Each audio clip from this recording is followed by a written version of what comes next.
토요일 새벽기도 나오신 성도님들을 예수님의 이름으로 환영하고 축복합니다. 오늘 하나님 말씀은 믿음의 태도라는 제목으로 갈라디아서 3장 1절부터 5절 말씀을 전하도록 하겠습니다. 어리석도다 갈라디아 사람들아, 예수 그리스도께서 십자가에 못 박히신 것이 너희 눈앞에 밝히 보이거늘 누가 너희를 꾀더냐. 내가 너희에게서 다만 이것을 알려 하노니 너희가 성령을 받은 것이 율법의 행위로냐 혹은 듣고 믿음으로냐. 너희가 이같이 어리석으냐. 성령으로 시작하였다가 이제는 육체로 마치겠느냐. 너희가 이같이 많은 괴로움을 헛되이 받았느냐. 과연 헛되냐. 너희에게 성령을 주시고 너희 가운데에서 능력을 행하시는 이의 일이 율법의 행위에서냐 혹은 듣고 믿음에서냐. 아멘. 사도 바울께서는 갈라디아 사람들이 어리석다고 꾸중하십니다. 예수님께서 십자가에 못 박히신 것이 우리의 구원이고 생명임을 눈앞에 밝히 보여주었는데도 그들은 거짓 교사들의 가르침에 혹해서 율법의 행위로 다시 돌아가려고 했기 때문에 그렇습니다. 1절 어리석도다 갈라디아 사람들아, 예수 그리스도께서 십자가에 못 박히신 것이 너희 눈앞에 밝히 보이거늘 누가 너희를 꾀더냐. 아멘. 그래서 이렇게 이 율법주의자들에게 꼬임을 받은 거죠. 그래서 사도 바울께서 율법주의를 믿음 대신에 율법주의를 이렇게 쫓아가는 사람들을 보며 그 율법주의를 책망하실 것 같은데, 근데 갑자기 예상하지 못한 말씀을 하십니다. 그 말이 잇따라 나와요. 그건 이겁니다. 2절 내가 너희에게서 다만 이것을 알려 하노니 너희가 성령을 받은 게 율법의 행위로냐 혹은 듣고 믿음으로냐. 너희가 이같이 어리석으냐. 성령으로 시작하였다가 이제는 육체로 마치겠느냐. 5절 너희에게 성령을 주시고 너희 가운데서 능력을 행하시는 이의 일이 율법의 행위에서냐 혹은 듣고 믿음에서냐. 지금 이들이 갈라디아 교인들이 예루살렘에서 온 할례자들의 말에 넘어가서 십자가에 죽은 예수님을 봐야 되는데 율법의 행위를 하고 있죠. 그래서 율법주의에 대해서 뭐라 하실 것 같은데 갑자기 뭘 말씀하십니까? 성령을 얘기하세요. 성령 받은 게 율법으로 받았냐? 너희 속에서 능력으로 역사하는 성령을 율법의 행위로 가지게 되었냐 하시면서 갑자기 성령 받은 거, 성령의 능력, 이거에 대해서 말씀을 하시고 계시다는 겁니다. 보통 보면요, 율법주의자들 그러면은 어떻게 생각합니까? 저희는 보통 율법주의자들 그러면은 율법을 잘 지켜서, 나는 율법을 잘 지켜서 공로를 쌓는 거, 그래서 나는 더 거룩하고 더 의롭고 이러한 사람들입니다. 그죠? 보통 저는 그렇게 생각하죠. 근데 지금 뭘 얘기하시냐? 성령의 능력을 얘기하시겠어요. 즉 우리는 더 성령 충만하다, 더 영적이다, 이러고 있다는 겁니다. 이거에 대해서 반박을 하고 계시다는 겁니다.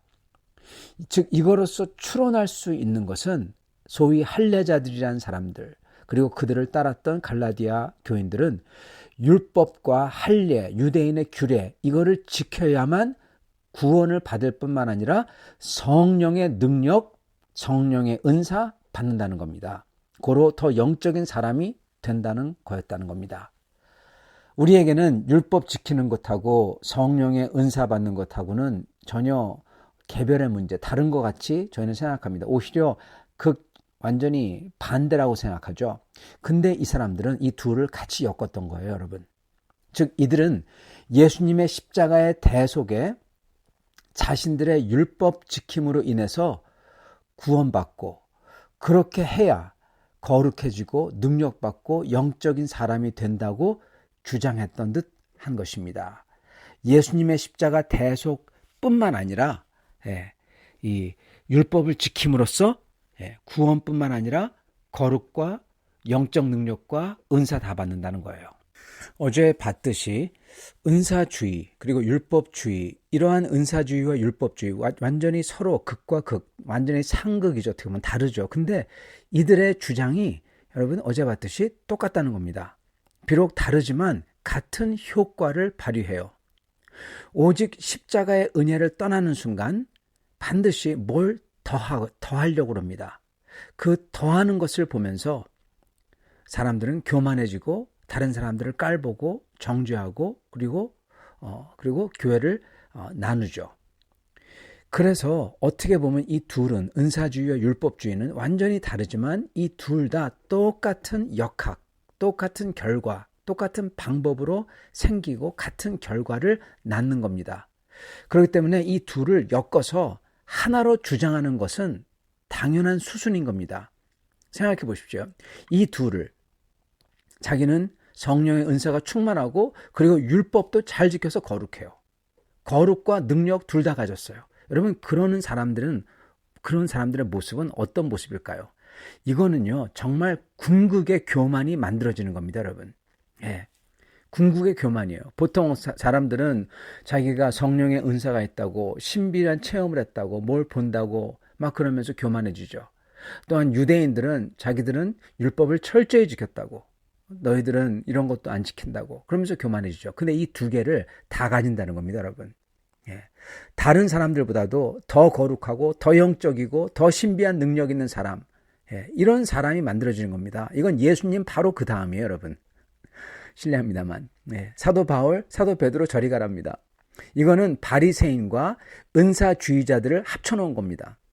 예. 다 합해놓고 이런 능력이 자기에게 있다고 주장하는 겁니다. 가장 교만한 거죠. 즉 궁극적인 위선이 만들어지는 겁니다. 이거는요, 어떤 모습과 정말 다르냐면은 오직 믿음으로써 내가 죽을 죄인이라고, 아니 이미 죽어서 희망이 완전히 없는, 하나도 없는 죄인인데 근데 내가 크나큰 은혜를 받아 감격하며 너무나 겸손한 모습, 이 모습하고는 정반대 모습이 바로 그 모습인 것입니다. 이거는 굉장히 위험합니다. 그리고 이러한 위험은 그 당시 갈라디아 교인만 유혹받았던 게 아닙니다. 이거는 모든 성도들이 그때부터 시작해서 지금까지 계속 유혹받는 유혹이고, 이거는 모든 성도들이 정말 경계해야 할 망조가 든 영혼을 만드는 유혹인 것입니다. 왜 이게 망조냐 하면, 이거는 구원의 은혜를 아무런 의가 없이 다만 믿음으로써 구원받는 사람이 가지는 겸손, 감사, 기쁨, 이런 게 하나도 없다는 겁니다. 그와 정반대인 자기의 의, 교만, 정죄하는 모습, 즉 망할 자의 모습을 다 가지는 겁니다. 그래서 이게 망조가 된 겁니다. 여러분, 저희가 그래서 항상 기억해야 되는 것은 이겁니다. 그러한 망할 자의 모습이 되는 것보다는 아무리 그런 은사가 많고 신비한 것을 보고 그리고 의롭고 거룩하고 공로가 많아 그렇지만은 망할 자의 모습이 되는 것보다는요, 아무런 은사도 신비한 능력도 의로움도 전부 다 없고 자랑할 거 단 하나도 없지만 오직 믿음 하나로 구원받아 그랬기 때문에 오히려 더 감사해하며 나는 아무것도 아니라는 것을 고백하는 겸손, 이 감사와 겸손과 찬양을 가진 영혼이 되는 게 몇 배나, 아니 몇 천억 배나 더 낫다는 겁니다. 왜냐하면 그거는 구원받는 영혼이기 때문에. 다른 영혼은 망조가 된 영혼이고요. 정말 그렇습니다. 그렇게 나를 교만과 다른 사람들을 정죄하는 것과 내 의로 가득 차게 만드는 것은 소위 영적이라는 것들, 신비한 것들, 능력이라는 것들, 은사라는 것들, 거룩하다는 것들, 이 모든 것은요, 전부 다 육의 것입니다. 육의 것으로 가득 채우는 거예요. 오직 우리가 은혜로 가득해져 가지고 겸손과 감사로 가득 차 있을 때 그때 임하는 은사, 그때 임하는 의, 거룩함, 이게 진짜 영적인 겁니다. 여러분, 똑같은 은사와 능력과 거룩과 의예요. 그런데 어떠한 영적 태도에 있느냐에 따라서 그게 육적인 게 되느냐 아니면 영적인 게 되느냐 달라지는 겁니다. 그렇기 때문에 사도 바울께서는 이들 보러 이렇게 하나님의 거룩하신 성령과 회개를 가져오시며 예수님의 그 거룩과 사랑의 마음으로 새롭게 생명을 주는 그런 성령으로 이들의 거듭난 새 삶이 시작을 했다는 겁니다. 근데 이제 와가지고 그러한 영적인 삶에서 스스로 자기 자신이 더 영적이 되겠다고, 더 신비한 능력과 은사를 가지겠다고, 더 의롭고 거룩해지겠다고 막 율법 지킨다고 하며 할례한다 하며 손 씻는다고 하며 어떤 고기는 안 먹겠다고 하고, 이런 육의 것에 아직도 매여 있는 상태로 이거 가지고 계속 아둥바둥하는 그런 육의 매인 삶으로 끝나겠냐, 같이 썩어버리겠냐, 같이 죽는다는 겁니다. 그러면서 그렇게 하겠냐고 반문을 하시는 겁니다. 성령에서 시작해서 이제 육으로 끝나겠냐는 겁니다. 3절, 너희가 이같이 어리석으냐, 성령으로 시작하였다가 이제는 육체로 마치겠느냐. 이게 그 뜻인 겁니다. 예수님의 그 거룩한 십자가 사랑으로서, 희생으로서 그거를 믿음으로 받아서 정말 성령께서 나를 겸손하게 만들고, 그리고 주님 앞에 감격과 감사의 삶, 새로운 생명 주고 새로운 인격을 주는 그러한 성령의 삶으로 시작했는데, 이제는 율법 지켜가지고 나는 소위 잘났다고, 나는 더 거룩하다고, 나는 더 능력 있다고, 이러한 아둥바둥하는, 육체 가지고 아둥바둥하는 그러한 육체로 마치겠느냐 물어보시는 것입니다. 그러한 사람들에게 사도 바울께서 분명하게 해주시는 것은요, 그들에게 임한 성령 충만은 그들이 이렇게 율법을 지킨다고 하기 전에, 그 전에 받았다는 겁니다. 성령의 충만을 언제 받았냐는 거예요. 율법 지키기 전에 아니면 후에. 2절, 내가 너희에게 다만 이것을 알려하노니 너희가 성령을 받은 것이 율법의 행위로냐 혹은 듣고 믿음으로냐, 너희가 이같이 어리석으냐, 성령으로 시작하였다가, 즉 언제 성령 충만하게 됐냐는 겁니다. 그거는 사도께서 전해주신 예수님의 십자가 복음을 듣고서 오직 믿음으로 이 예수님을 붙들고 그분을 영접해서 그분 앞에 엎드렸을 때, 그때 이 모든 은혜가, 성령 충만이 임했다는 겁니다. 율법 지키기 전에 임했다는 거예요. 맞습니다. 저에게 임하는 진짜 하나님의 능력, 은혜, 성령 충만, 이거는요, 오직 저희가 예수님의 십자가를 엎드리며, 그 앞에 엎드리며 내가 아무것도 할 수 없습니다 하면, 내가 죄인으로서 그 십자가를 간절히 붙들 때, 그때 그런 성령의 충만과 능력이 임합니다. 여러분, 사랑하는 성도 여러분, 저희가 여기서 잘 알아야 되는 게, 믿음이라는 거는 그냥 다만 믿는 게 아니라 거기에 컬러가, 색깔이 있다는 겁니다. 태도가 수반된다는 겁니다. 믿음의 태도가 있어요. 그리고 그 태도가 굉장히 중요하다는 겁니다. 오직 믿음으로라는 말은 어떠한 말이냐, 결국 오직 내가 죽을 죄인이고, 아니 내가 이미 죽어서 희망이 전혀 없는 그러한 죽은 자이고, 그런데도 나를 그 거룩하신 분이 자기의 피를 흘려서 구해주신 그 사랑, 그것을 간절히 붙들고 의지한다는 말이 오직 믿음이라는 말입니다. 오직 이걸로써 이 지식과 이 태도, 그리고 이거를 받아들이며 전적으로 의지하는 의지, 이걸로써 저희는 하나님 앞에서 의롭게 여겨지고 죄가 씻겨지고, 저희가 언감생심 생각지도 못했던 구원, 죄 씻김, 거룩하게 되는 것, 능력, 심지어 그리스도의 영의 충만함이 내 속에 다 있게 된다는 겁니다.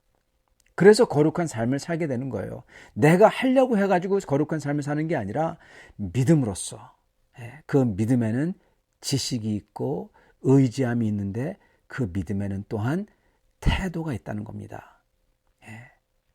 그 태도, 하나님 앞에 내가 죄인 되었다는 태도, 하나님 앞에 내가 아무것도 할 수 없다는 태도, 하나님 앞에 엎드리는 태도, 이거를 겸손이라고 불러야 될지 뭐라고 불러야 할지는 모르겠습니다. 그러나 그 하나님 앞에 죄인으로서 간절한 마음으로 엎드리는 그 태도가 믿음이라는 단어 안에 들어있다는 거예요. 그리고 그러한 태도를 가진 자에게 우리 주님께서는 은혜를 주시는 거예요.